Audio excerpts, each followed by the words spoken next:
Morning, everyone. Welcome back to our morning coffee time for Thursday, June the 11th. So, how's everyone this morning?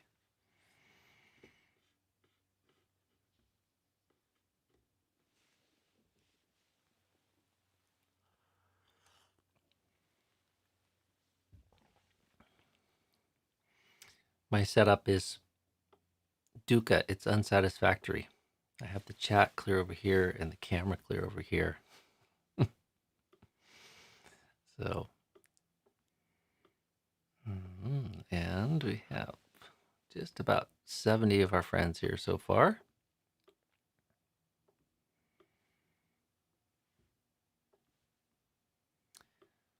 Good morning, Sakula. Good to see you. All right. I see the sign. Image is good. Sound is good.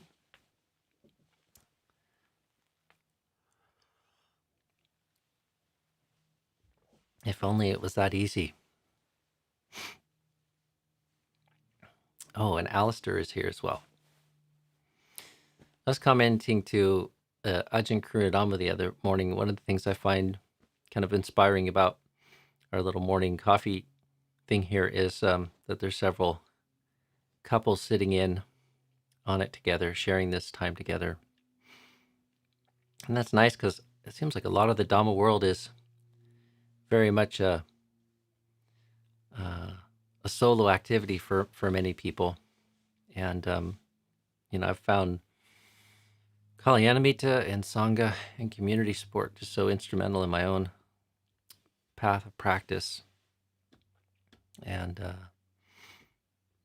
also when you think about internet, the technology of smartphones and ever-connected devices to the internet, it's a lot of people walking around looking at their black mirrors, I've commented before, absorbed in their own interests in their own little world. So it's always nice to see that there's several couples kind of tuning into this many mornings. So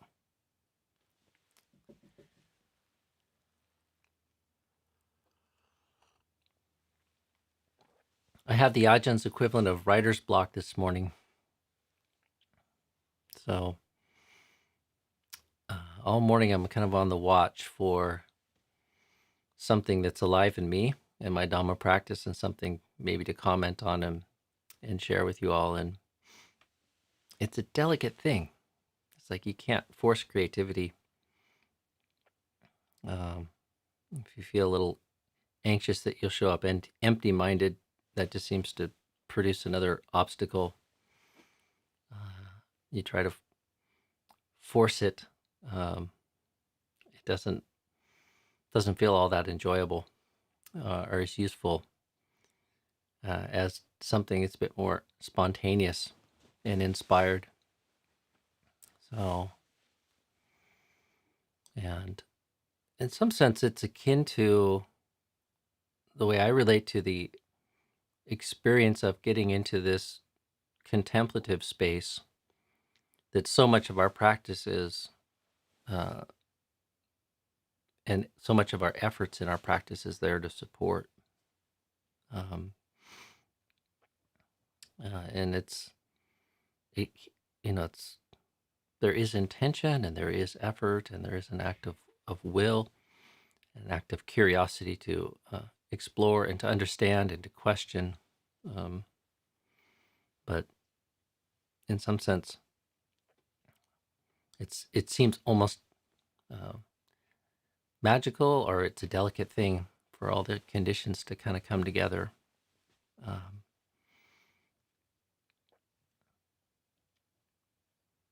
And yet, in Dhamma practice, I've had this repeated sort of experience and sensation that somehow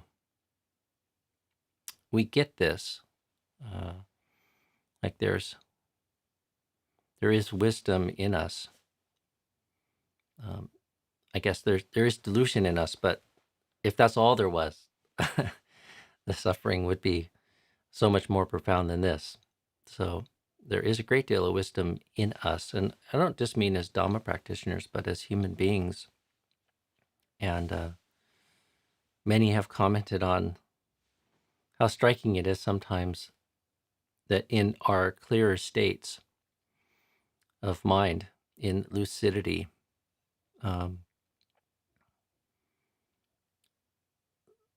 profundity of things that maybe we've been in contact with our whole life finally reveals itself. It was a little while ago, I was listening to an interview that Sam Harris had with Jonathan Haidt. And towards the end of the interview, they were talking a bit about the use of psychedelics, and Jonathan Haidt, was talking about his experiences when he was younger using psychedelics. And he says something I've heard so often. Just like some of the most profound truths, like are very calm and pithy. Like you even find them in music and folk expressions and poetry and all kinds of sort of worldly places. But we're rarely are the conditions kind of ripe for us to really be impressed sufficiently by them or transformed by them or live from the wisdom that's, say, contained in that. And I find that's analogous and true to so much of the Dhamma.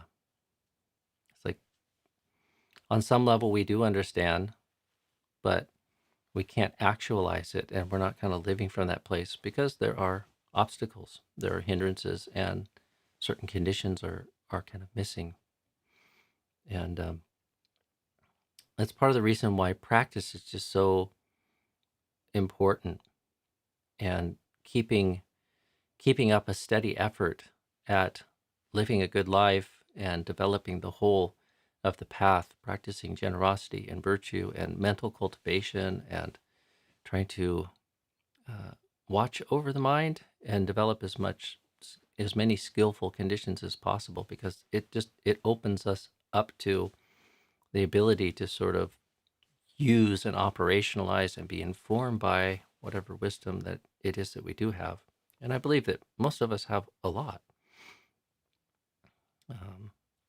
But we are blinded by dukkha, obstructed by dukkha, as we say in our chanting. And it's not easy to live up to the promise of what I call our better selves. And so much of Dhamma practice is creating the conditions so that we can tap into that and live from that place, be informed by that, make wise choices. So, all right, well, we have just about 100 people, so I think everybody who wants to be here this morning is here. I saw some questions early on here. Let me scroll back through the chat stream. I see someone's got a new icon.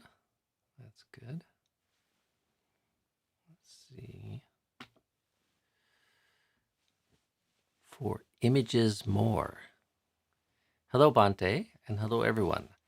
In practical terms, what is the difference between yoniso manasikara and Samma Sati? Thank you.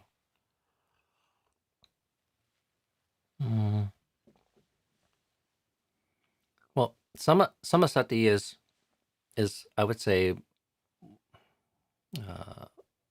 much more global. It's a much kind of bigger concept, and the canonical kind of resource for that is the Satipatthana Sutta. So Samma Sati is applying the mind, framing our experience, applying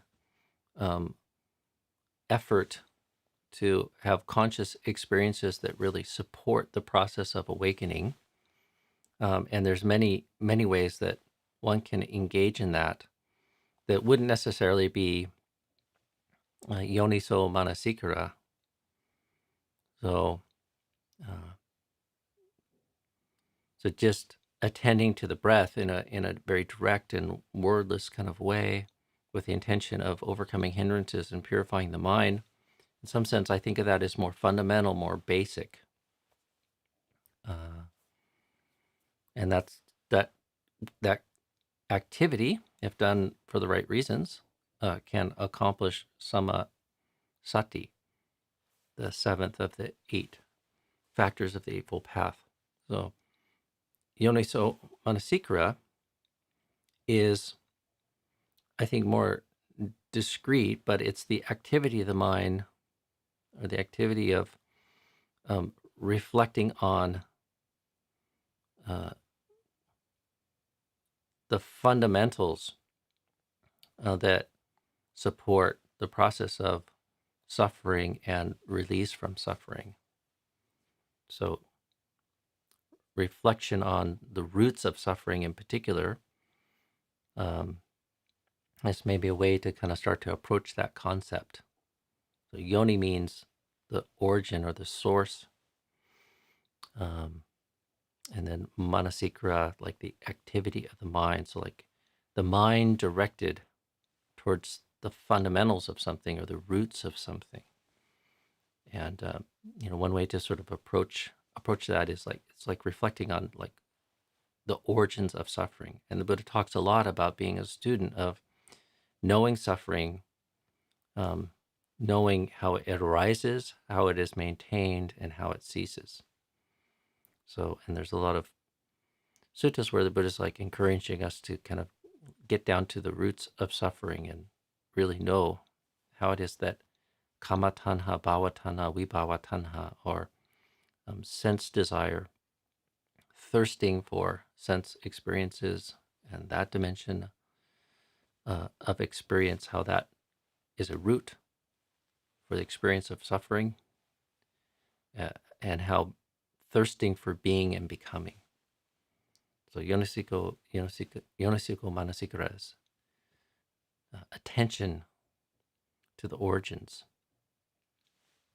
So, nice question though. I don't think I've ever been asked that.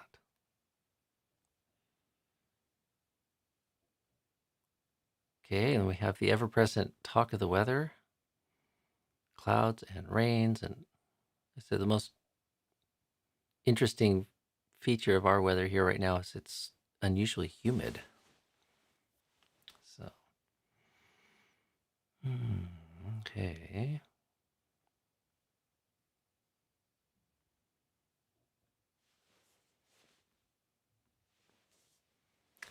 Good morning, Zuri. Ajahn, could you say a bit about eradicating lust or contracted mind?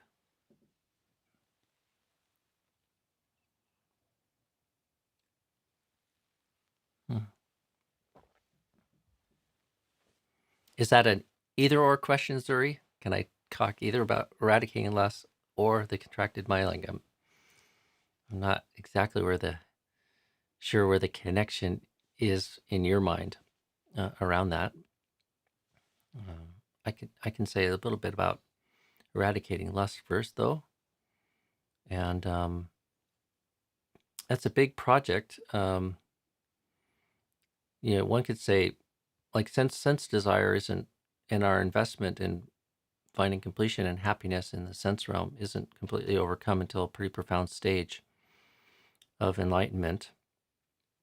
But it said sort of with the attainment of stream entry, our relationship changes significantly in that dimension, because one has the experience, the wisdom, the insight, the realization of how ultimately that dimension of experience is dukkha, and how it can't bring us the satisfaction and happiness we oftentimes find ourselves seeking there, and then that attenuates our orientation and our relationship to that. So, but one has to build, I'd say, sort of other more durable forms of happiness, the kinds of happiness that the cultivation of the path develops to really free ourselves from that. Like we're on some level we're dependent on pleasure and happiness that one can find in sensuality. It's like you have to feed on something. Um, and we're hungry for pleasure. We're hungry for comfort. We're hungry for a sense of delight. And, you know, that's a lot of where human beings look to feed those types of hunger. And so without something that's a bit more nourishing and other sources of happiness, it's hard to let go of that. So, and, applying ourselves to the practice helps. So like becoming a more selfless and generous person, like connecting more with the the pleasure and joy of being a more ethical and virtuous person, and then the pleasure of developing the mind, uh, and even the delight in Dhamma and Dhamma practice. Um, One substitutes, the Buddha talks about substituting sort of lower pleasures for higher pleasures. And so the things that we are developing and engaging in this path of practice should be leading us along some sort of hierarchy or up some sort of hierarchy and offering us higher quality, less blameless forms of happiness and pleasure, which allows us to relinquish that. And just like as we age, we lose interest in some of the things of childhood. They no longer seem all that interesting and delightful to us. So, um,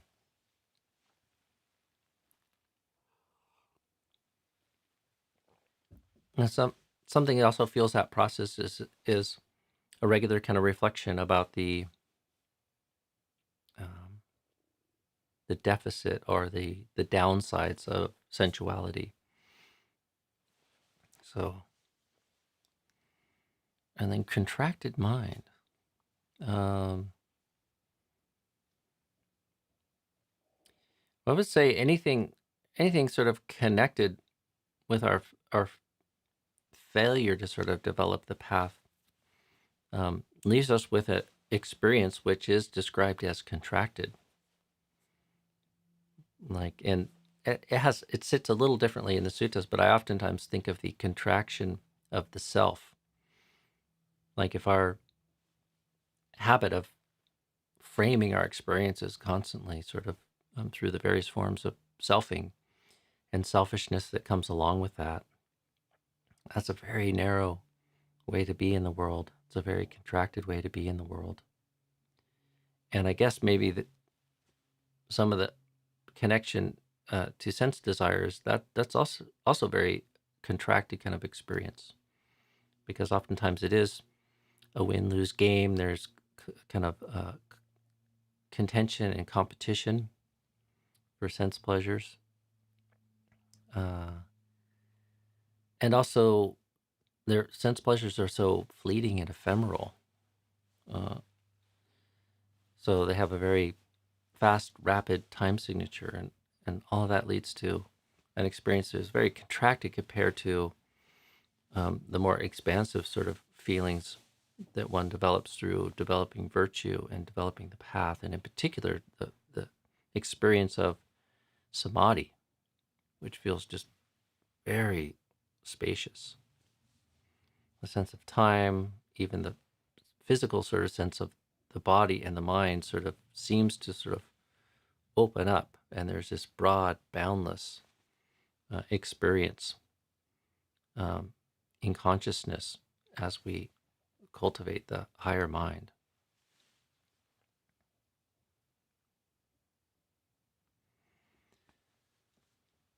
Can you explain the 5 precepts? As lay practitioners, are they taken daily or just at a retreat?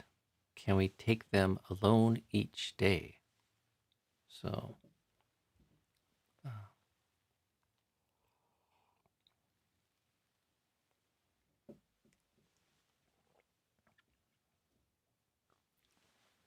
there's various rituals where people take the precepts on with some sort of regularity, but maybe to answer mm, the later questions here first, you can take them alone. You can determine them alone, and you could do so each day as a practice. Um, they're often given when you come into the presence of a monastic teacher, um, either for teaching or for ceremonies or a retreat. So I don't know.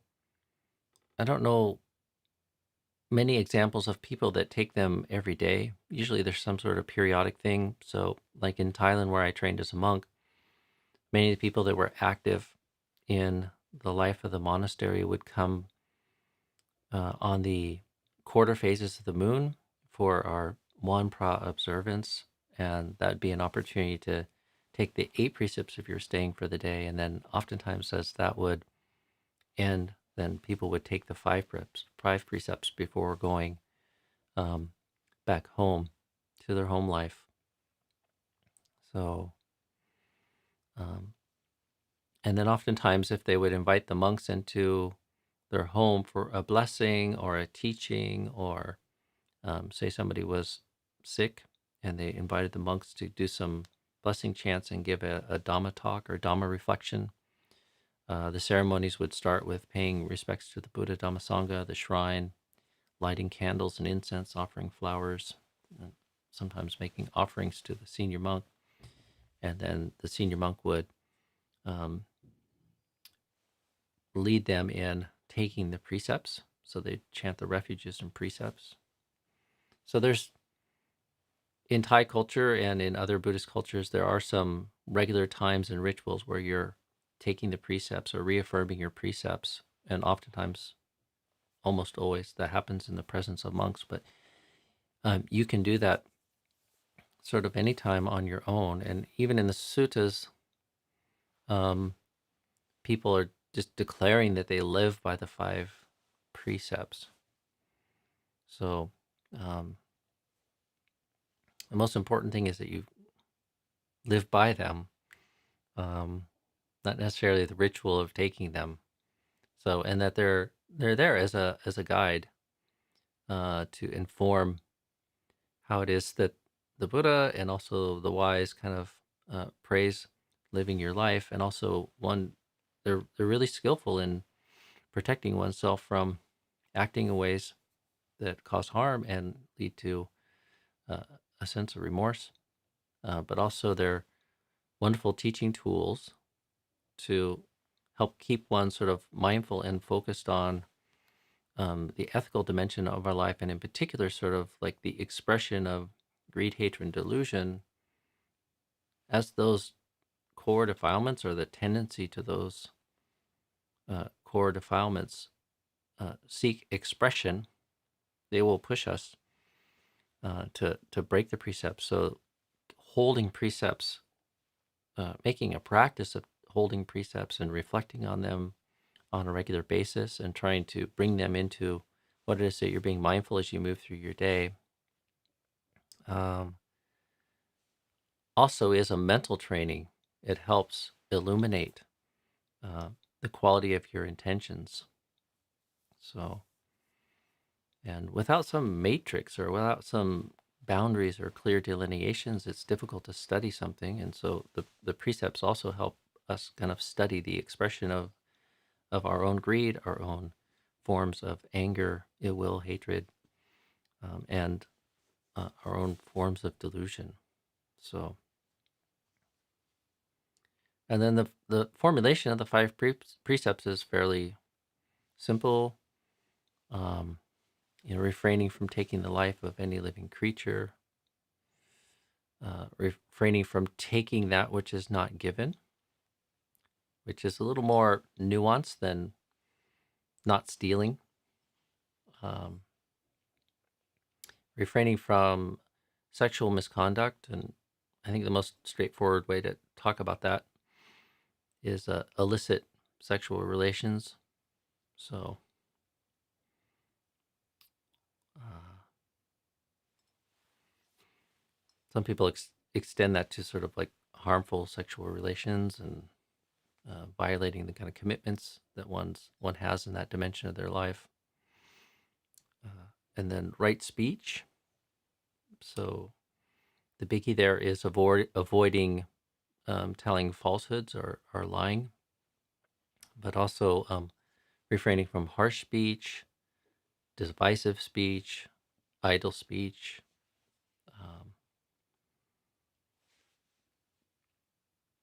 malicious tale-bearing. And then the fifth precept is around refraining from the use of intoxicants, which cloud judgment and dull the mind. So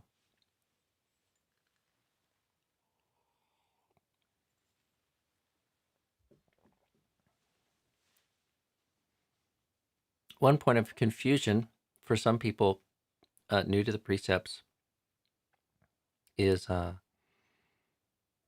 sometimes they wonder where all the positive qualities are. They look for more sort of nuance or something. And one of the things I like to reflect on is this is kind of a low bar, even though some of these are a little difficult, like especially right speech, but not taking the life intentionally of other living creatures.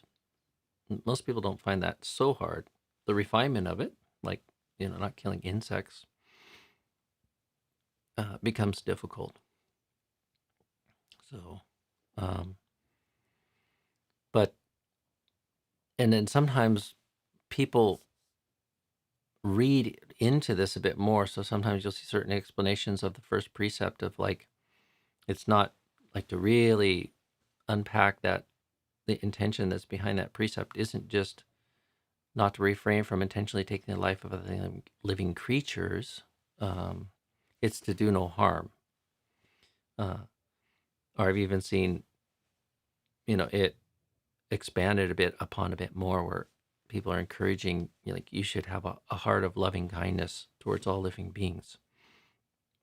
And I think part of the folly in that is you take the precept and you turn it into something that becomes like you need to be a saint.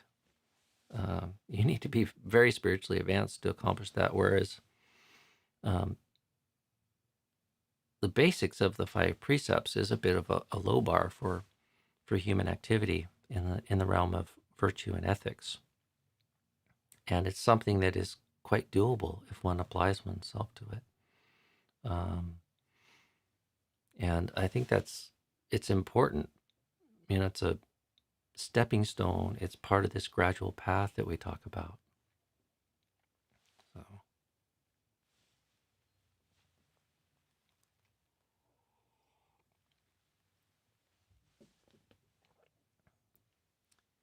Kid Code. Good morning. Ajahn, could you talk a little bit about Sīlabbata-parāmāsa or self-delusion? Okay. Yeah, Sīlabbata-parāmāsa, sometimes translated attachment to practices or attachment to rites and rituals, comes up most prominently sort of in connection with this model of the stages of awakening. There's 4 stages of awakening that you find in the suttas: the stream enter, or the sotapanna, the sakadagami, the anagami, and the arahant. And one way of fleshing out this 4-stage or 4-fold model to full enlightenment is a teaching on the 10 fetters. And 3 fetters are said to fall away with the attainment of the first stage of enlightenment. And one of them is this Sīlabbata-parāmāsa, attachment to rites and rituals or attachment to practices. And I think it's most easily sort of understood as like with the overturning, not the complete overturning, but a profound overturning of the self-view through a direct experience of enlightenment, but not full enlightenment. One sees through the delusion of the self-view, and I would say that the connection that that has to this whole mass of suffering and the habits of suffering. So there's still more that needs to be developed to completely overcome the delusion of self. But there's a profound overturning of that, or a breaking of that as a view that's held through the experience that gives rise to the first stage of enlightenment. And with that, attachment to practices or rites and rituals is said to be overcome, like that fetter, as well as skeptical doubt in the Buddhist teaching. And I think the best way to understand this is like one has a genuine sense of how self is empty, and the relationship to selfing and suffering. It recasts a lot of notions that people have in the world about what it is that is efficacious spiritual practice. So, it recasts what the value of various rites and rituals and notions of purification that exist, not just in Buddhism, but in other religions in particular. One sees, like, just by being virtuous or following a code of conduct does not necessarily address the problem of suffering effectively or fully. Or by bathing in a sacred river, or doing various rituals, or even just meditating. Meditation alone and some blind sort of attachment to the act of meditation isn't enough to overturn this delusion of the self and overturn the habits of suffering. So when one sees through that and has a transformational experience, then one understands. Another way I like to talk about it is like one crushes doubt, because one has, it's said that one has a taste of nibbana with that experience. So one confirms that this potential to completely overturn suffering exists. One sees through the delusion of the self and the self view, and one knows what is and isn't practice in some sense, because one sees the goal and one gets confirmation that the mind can change and our understanding and wisdom can develop in a way that transforms our experience. And so one no longer is liable to be attached and to rites and rituals or practices, because one understands practice. And there's a phrase in the suttas, like one becomes independent in the teacher's dispensation, or in the Buddha's dispensation, with the attainment of that. And why? It's like, well, because they've had a clear experience or glimpse of freedom from suffering, and they then know maybe not all the details of what it is they need to do, but they know the correct path of practice, and they know that it's efficacious, and they can devote themselves wholeheartedly to that. So it wouldn't be a good translation, but you could say one overcomes mere faith or superstition, which is a lot of what guides many people's spiritual experiences. So, all right. Well, we are past 8:30 now, so I'm going to leave it at that for today. I fell way behind in the chat here, but thank you all for bringing your questions this morning and help stimulating my wisdom faculty, or lack of it, my own sort of faculty of investigating the Dhamma and reflecting on Dhamma. So wish you all well. Have a good day, and hope you can join me again tomorrow morning for the coffee time. So be well, friends.